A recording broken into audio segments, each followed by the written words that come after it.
दोस्तों नमस्कार।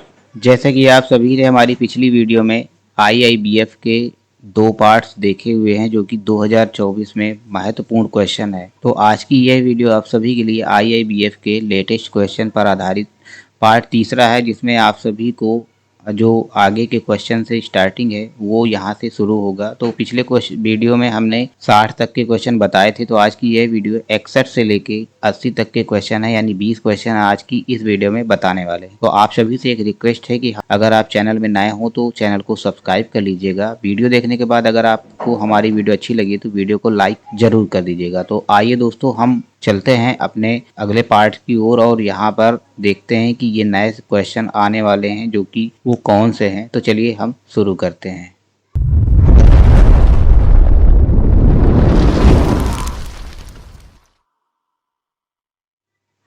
तो दोस्तों यहाँ पे जो क्वेश्चन है, इस सीरीज का जो पहला क्वेश्चन है यहाँ पे है कि बैंकिंग लोकपाल की नियुक्ति किसके द्वारा की जाती है। ऑप्शन है यहाँ पे सेबी, नाबार्ड, भारतीय रिजर्व बैंक, इनमें से कोई नहीं। तो बैंकिंग लोकपाल की नियुक्ति किसके द्वारा की जाती है, इस क्वेश्चन का सही आंसर आपको देना है। इस चार ऑप्शन आपके सामने हैं, इन चार ऑप्शन में से आपको सही आंसर देना है। तो सही आंसर क्या होगा, भारतीय रिजर्व बैंक, जो कि बैंकिंग लोकपाल की नियुक्ति इनके द्वारा की जाती है। ऑप्शन सी नंबर सही होगा, भारतीय रिजर्व बैंक। अगला क्वेश्चन है मुद्रा का अर्थ है। आपने मुद्रा का नाम सुना होगा, मुद्रा का मतलब धन, मनी। तो मनी का मतलब क्या होता है, यहाँ पे क्वेश्चन में पूछ रहा है। ऑप्शन है महानगरीय और शहरी नियामक प्राधिकरण। बी नंबर है आयुष मंत्रालय की एक योजना। सी नंबर है माइक्रो इकाइयों के विकास और पुनर्वित्त एजेंसी। और डी नंबर है उपयुक्त में से कोई नहीं। तो सही आंसर आपका क्या होगा, यहाँ पे सही आंसर आपका इस क्वेश्चन को होगा ऑप्शन सी, माइक्रो इकाइयों के विकास और पुनर्वित्त एजेंसी।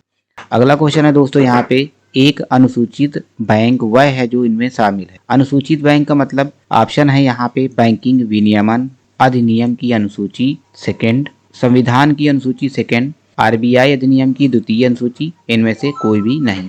तो यहाँ पे सही आंसर आपको बताना है। तो सही आंसर क्या होगा, जो कि सही ऑप्शन के रूप में होगा वही सही आंसर होगा।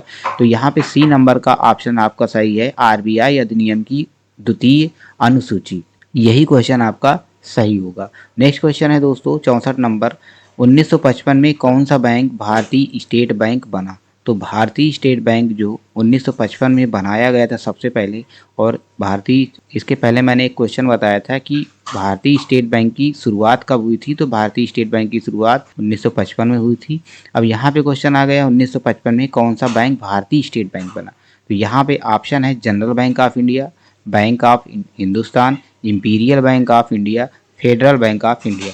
तो 1955 में जो बैंक भारतीय स्टेट बैंक बना वो है इंपीरियल बैंक ऑफ इंडिया, जो कि ऑप्शन आपका सी नंबर में है, इंपीरियल बैंक ऑफ इंडिया। ठीक है, नेक्स्ट क्वेश्चन की ओर चलते हैं दोस्तों। यहाँ पे अगला क्वेश्चन है 65 नंबर, बैंकों के ग्राहकों की शिकायतों का निपटारा कौन करेगा। तो जो बैंकों में शिकायतें होती हैं ग्राहकों की, तो उनके शिकायतों का निपटारा कौन करेगा। यहाँ पे ऑप्शन है भारतीय रिजर्व बैंक, भारतीय स्टेट बैंक, स्थानीय न्यायालय, लोकपाल। तो क्वेश्चन का सही आंसर होगा यहाँ पे लोकपाल, जो कि लोकपाल ग्राहकों की शिकायतों का निवारण करता है। जो बैंक में होने वाली शिकायतें होती हैं उन शिकायतों का निवारण लोकपाल के द्वारा किया जाता है। ठीक है, तो क्वेश्चन का सही आंसर आपका डी नंबर होगा, लोकपाल। नेक्स्ट क्वेश्चन है दोस्तों, तो यहाँ पे अगला क्वेश्चन है दोस्तों, यदि लाकर किराए का भुगतान नहीं किया जाता है तो बैंक कर सकता है। बैंक में दोस्तों लाकर होते हैं और उसमें लाकर का किराया भी देना पड़ता है आपको, अगर आपने लाकर को रेंट पर लिया है। तो यहाँ पे लाकर किराए का अगर भुगतान आप नहीं करेंगे तो बैंक क्या कर सकता है, ये क्वेश्चन पूछ रहा है। तो ऑप्शन है यहाँ पे लाकर को सील करना, बी नंबर में है लाकर का संचालन बंद करना, सी नंबर है उपयुक्त सूचना देने के बाद लाकर को खोलना, और डी नंबर है ऊपर के सभी। तो लाकर का भुगतान अगर नहीं करते हैं आप तो बैंक लाकर को सील भी कर सकता है, लाकर का संचालन बंद कर सकता है, और ये सारी सूचना देने के बाद लाकर को खोल भी सकता है आपका। इसीलिए ऑप्शन डी नंबर सही होगा, ऊपर के सभी। ठीक है, नेक्स्ट क्वेश्चन है पिन का क्या है।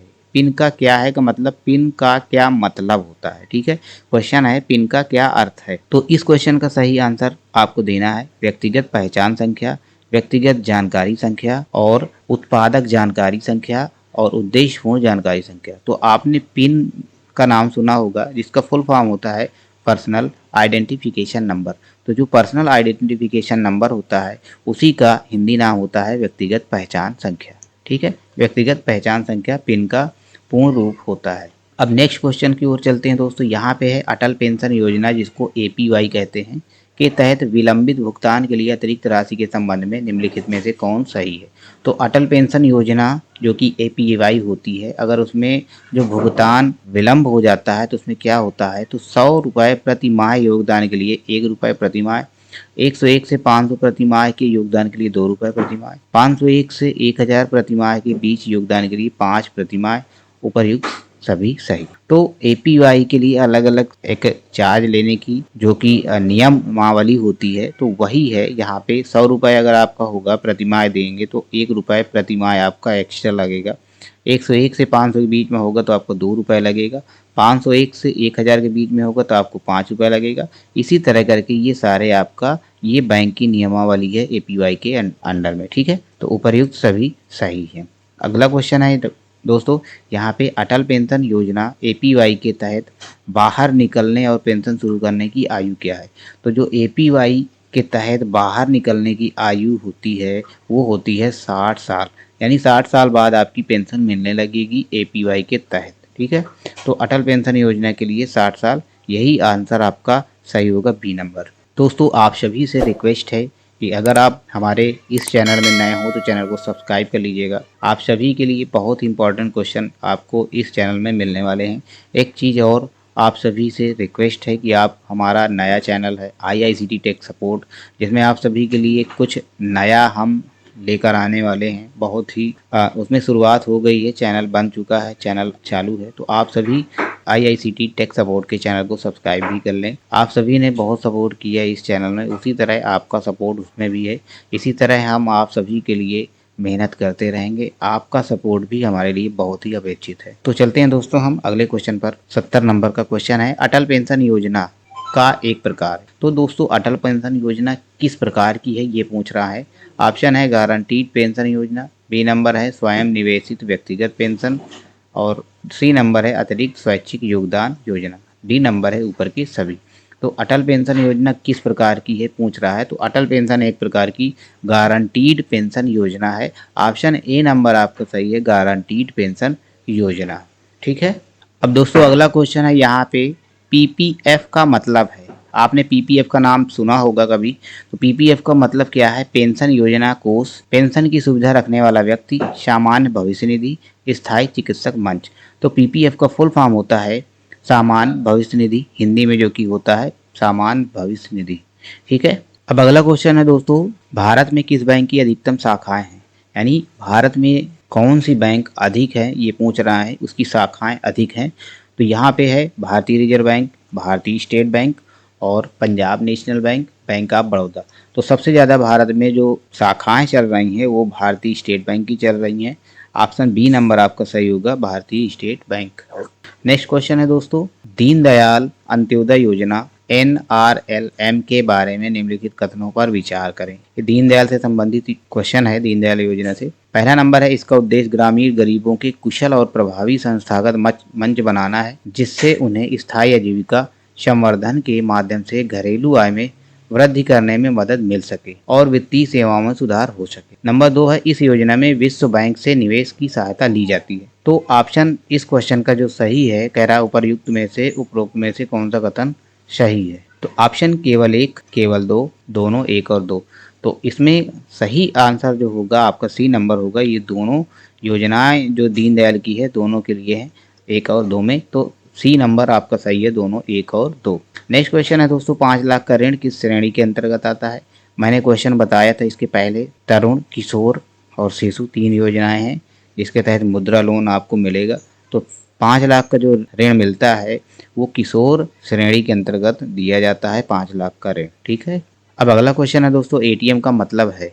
एटीएम का मतलब क्या होता है, ऑटोमेटिक टेलर मशीन, और इसका मतलब क्या होता है, स्वचालित टेलर मशीन। ठीक है, सी नंबर है स्वचालित टेलर मशीन, एटीएम का फुल फॉर्म है। नेक्स्ट क्वेश्चन है दोस्तों, काउंटर पर एक नकली नोट का पता चलने पर बैंक।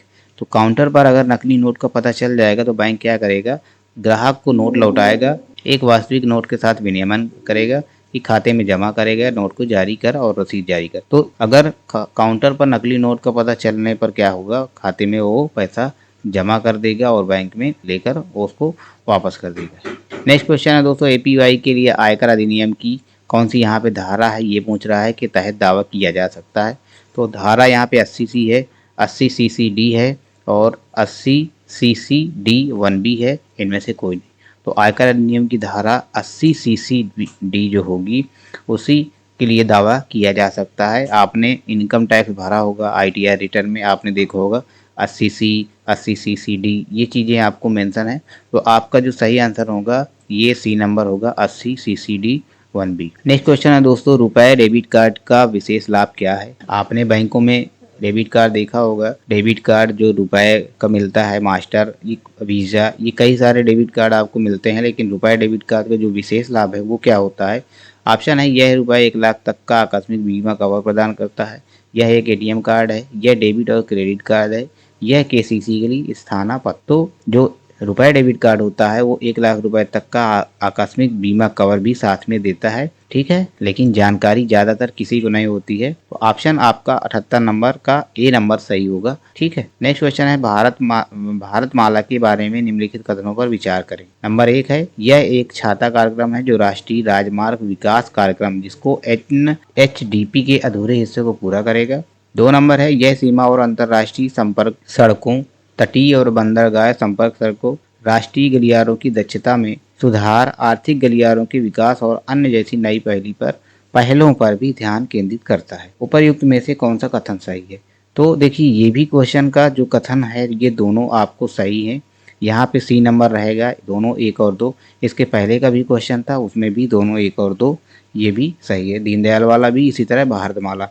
तो आपको ध्यान देना है, भारतमाला और दीनदयाल वाले जो भी आएंगे आपको दोनों 1 और 2 सही करना है। और इस सीरीज का जो क्वेश्चन है 80 नंबर का क्वेश्चन है, उज्ज्वल डिस्कॉम इंश्योरेंस योजना जिसको उदय के बारे में निम्नलिखित कथनों पर विचार करें। ऑप्शन है, यह, इसमें पहले नंबर है, यह बिजली वितरण कंपनियों की वित्तीय और परिचालन शक्ति प्रदान करना है और सभी के लिए दीर्घकालिक, सस्ती और सुलभ 24/7 बिजली आपूर्ति का लक्ष्य है। नंबर 2 है, भारत सरकार उपरोक्त योजना के अनुसार राज्यों द्वारा लिए गए ऋण को शामिल नहीं करेगी। उपरोक्त में से कौन सा कथन सही है। तो यहाँ पे भी देखिए जो क्वेश्चन मैंने इस सीरीज में बताए हैं आपको ध्यान देना है कि इस सीरीज की जो भी क्वेश्चन इस तरह के आएंगे आपका C नंबर दोनों 1 और 2 ही सिलेक्ट करना है, यही सही रहेंगे, ठीक है। तो ये थे आप सभी के लिए महत्वपूर्ण 20 क्वेश्चन। आशा करता हूँ हमारी वीडियो अच्छी लगी होगी। वीडियो अच्छी लगी हो तो वीडियो को लाइक कर दीजिएगा।